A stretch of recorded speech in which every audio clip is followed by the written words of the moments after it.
A four-step process to massively improve your day trading. Now, when we talk about day trading is something that people are really drawn to, they're fascinated by.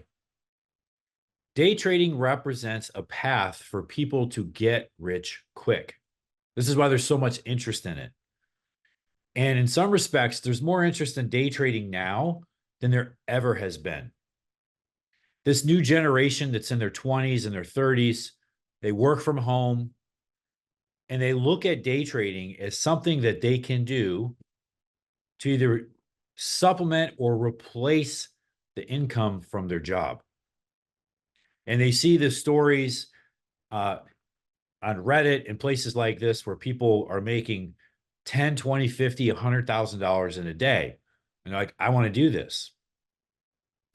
But we have to understand, yes, the biggest returns can lie in day trading.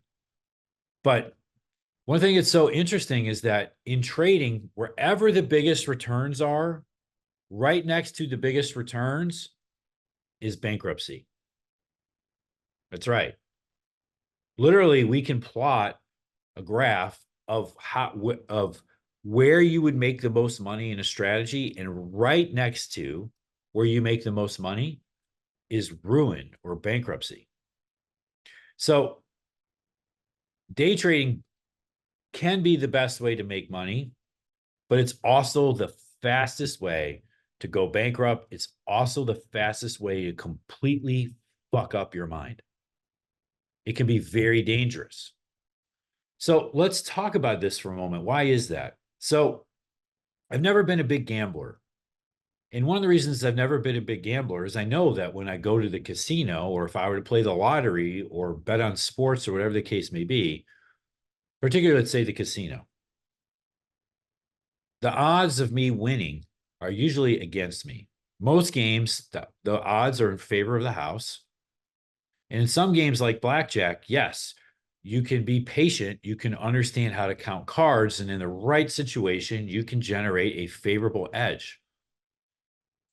But that edge is small. It takes a long time.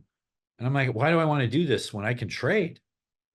When I trade, the odds are on my side, not the house.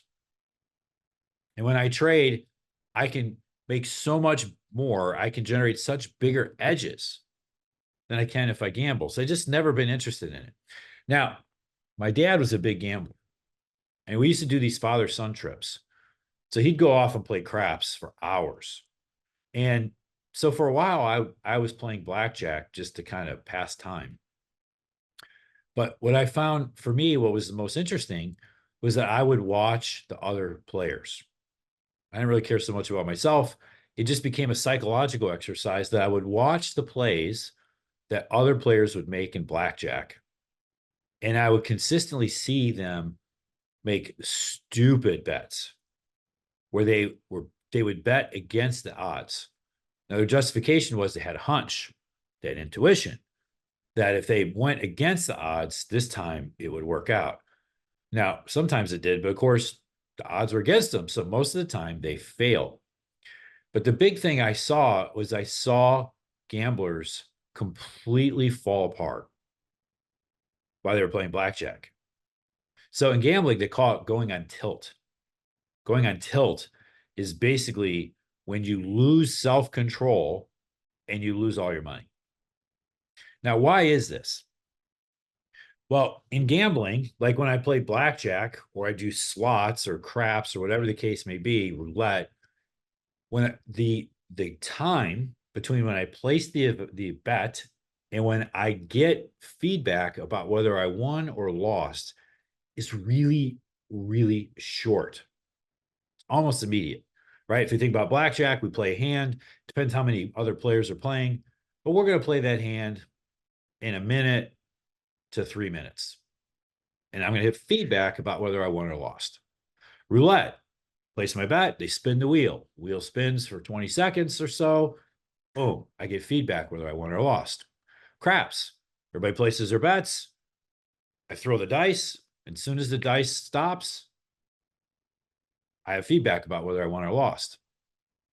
So When the feedback is really short, like it is in gambling, this raises the excitement in the brain. And when we raise the excitement, it becomes potentially more dangerous. So think about day trading. I can go make a swing trade, for example, and I could be in a swing trade for 2 to 3, 5, 7 days. If it doesn't work, I'll get stopped out. The feedback will be shorter, but it'll still likely be at least hours, if not a day or two. Right. So I make my trade and then I'm waiting. Well, I'm lengthening the distance between the bet, placing the trade, and the reward or the feedback. So the more I increase the distance, the less emotionally invested I am in the trade. Now, when we go to day trading, what we're doing is we're shrinking it.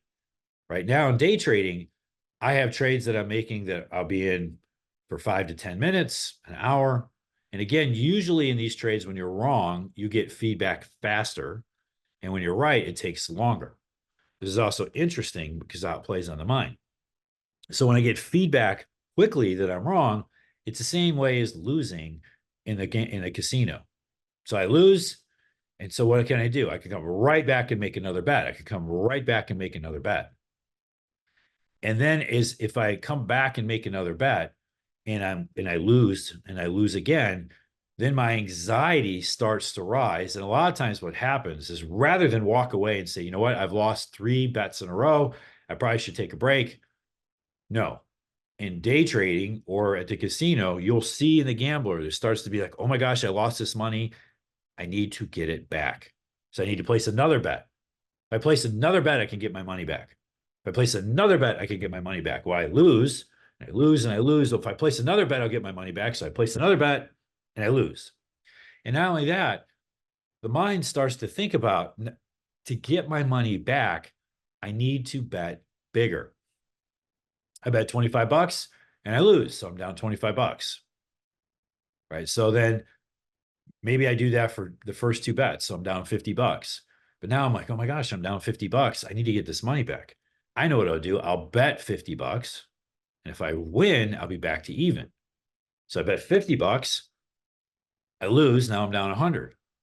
Now I'm thinking, well, if I want to get my $100 back, I'm going to need to bet 100. This is called a martingale strategy. So now I bet bigger. Now I lose 100. Now I'm down 200. I've lost 4 times in a row and I'm down 200 bucks. And what starts to happen is the anxiety or the anger really starts to rise. And now we're no longer thinking objectively. We're thinking completely emotionally and we're fully focused on our losses. Same thing happens in day trading. I bet 250 bucks, I lose. I bet another 250 bucks, I lose. Now I'm down 500 bucks. And I start going, what do I need to do to get my $500 back? I'll make a trade about 500 bucks. And eventually you might even get to a trade where maybe you lose, you bet 500 bucks. Now you're down 1,000. Now you say, oh, I need to get $1,000 back. So now you bet 1,000 bucks. Now, one thing in gambling that is a benefit to the bettor is that the odds are fixed. So when the event comes, you know that if you bet $1,000, you lost $1,000. It's not the case in trading. So maybe now I'm in the case where I'm like, I need to make $1,000 to get my money back. So I'll bet $1,000, knowing that I can get 1,000 back. Well, now that trade doesn't work. And as it starts to near losing $1,000, you're like, well, I'm going to be down $2,000 and I can't lose that kind of money. So I'll wait. I bet on this trade I can wait and I can get the money back. So they don't get out when they're supposed to. And now the losses go from 1,000 to 2,000 or 5,000. And pretty soon somebody can literally blow 50% or their entire account in a single day, even in a few hours. There's been people lose $100,000, $200,000 in a morning because their mind is going through this loop. This is why day trading is so dangerous. So what I want to share with you, some of you, you never do that. You're very disciplined, but you still struggle. you still struggle. You find yourself struggling with over trading. You just can't help making trades. So let's step back for a moment and let's look at this. When we stare at the screen all the time, the more we stare at the screen, the more we introduce stress. So, in some trades, Paul Tudor Jones once told me when we were having lunch, he said to me, he's like, I know when I have a bad trade on because I can't stop staring at it. Because my best trades, I don't look at the screen. Because, but when I have a trade on that's mediocre or it's not working, one of the things that I'm aware of is that when I can't stop staring at it, I probably don't have a very good trade on. And I'm like, I do the same thing, Paul. I know exactly what you're talking about. Because we have a belief that if we stare at the screen enough, we can will the trade back to being good. Well, that's bullshit. That's not going to happen. Okay. The other thing is we have this work ethic that is built into our brains by many of our parents and by society, that if we go to work and we put an amount of time in, we get paid hourly, right? With the hourly wage. So if I work an hour, I get paid $20 or $50 or $100 or whatever. So there becomes this linkage in our brain between the amount of time we work equals the amount of money we make. Right? So there's this linkage. Well, in trading, we start to think about, well, the more I trade, the more I will make. Therefore, I should trade more to make more. So when we're staring at the screen, the more we stare at the screen, the more inclined we become to take action, because it doesn't make sense that I would sit here for hours on end and not do anything. I make money because I trade, so therefore I trade to make money. It's this loop in our head. Well, this loop is not productive. It leads us to take marginal trades for the sake of making a trade. So we have this strong desire to justify our time by taking action. And then finally, there's this concept of seeing ghosts. And when we see ghosts, this is basically when we see patterns in the screen aren't really there. We see patterns in the chart that aren't really there. The more you stare at the screen, the more you will see ghosts. Essentially seeing a trade that you go back later, you're like, what was I thinking? There wasn't even a setup there. So I just want you to notice all these negative things that are occurring because I'm staring at the screen all the time. So I need to build a framework to promote me to succeed, not lead me down a path of failure. So there's a few things that we can do, 4 steps specifically, that can help you massively improve your day trading. So let's talk about what those are. The 4-step process to massively improve your day trading. 1, you put your orders in the market. Don't hold them mentally. Put them in the market. Some of you might say, well, I like to use mental stops, not actual stops.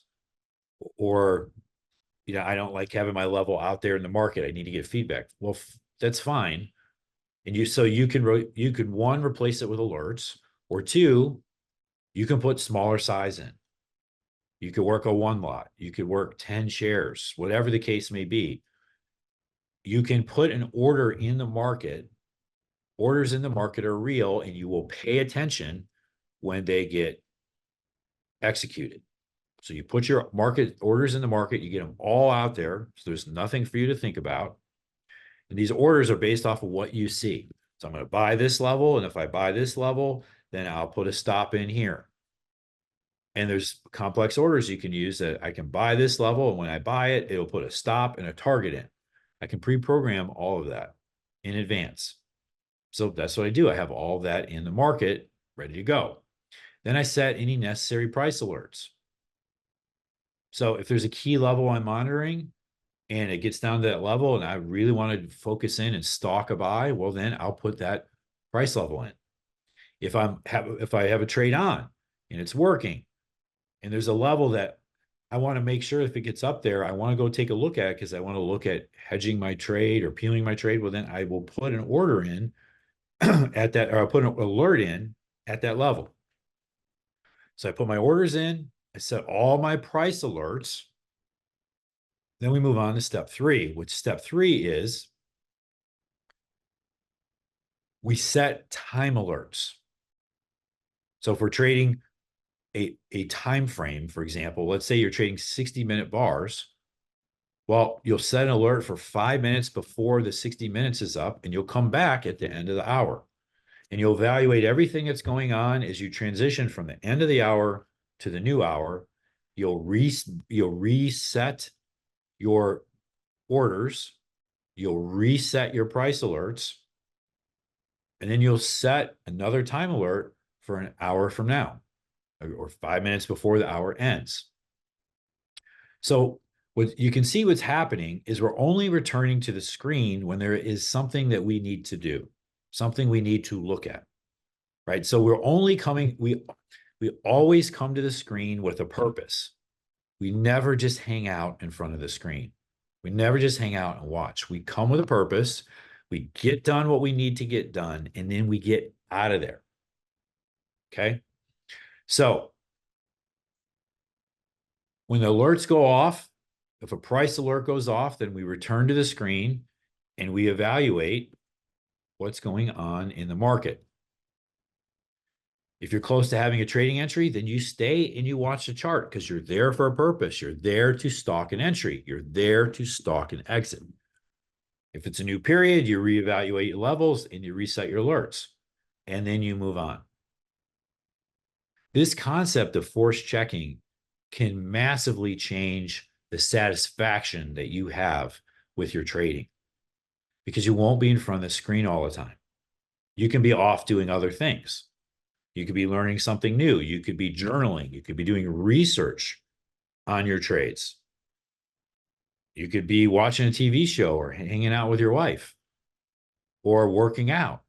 There's all kinds of things that you could be doing that were productive while the market is trading and you're a day trader.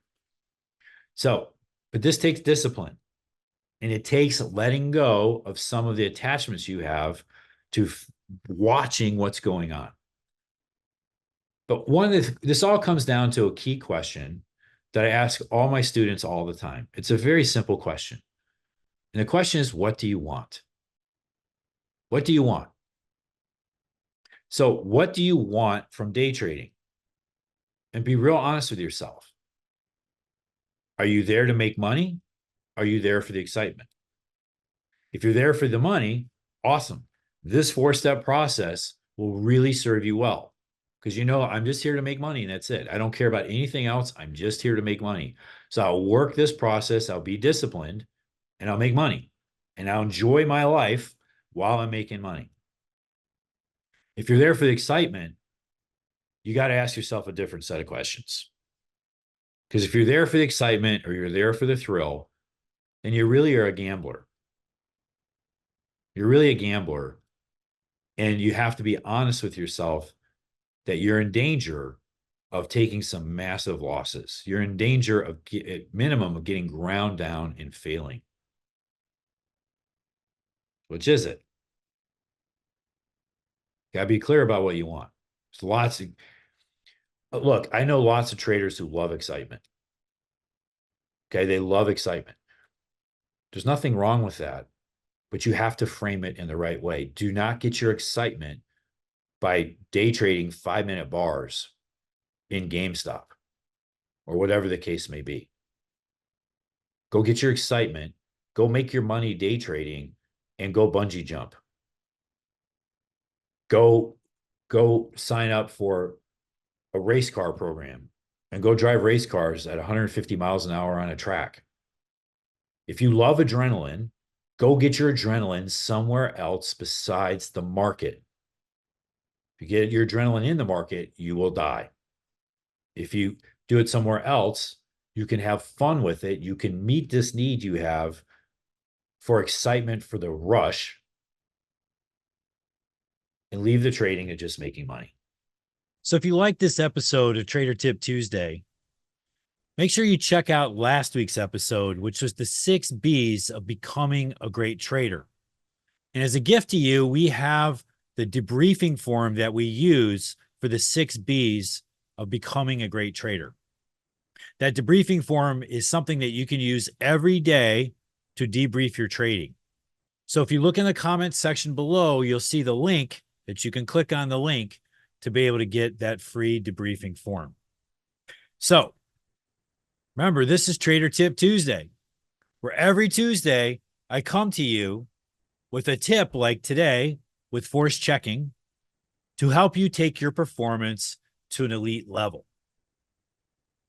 I'll see you next Tuesday.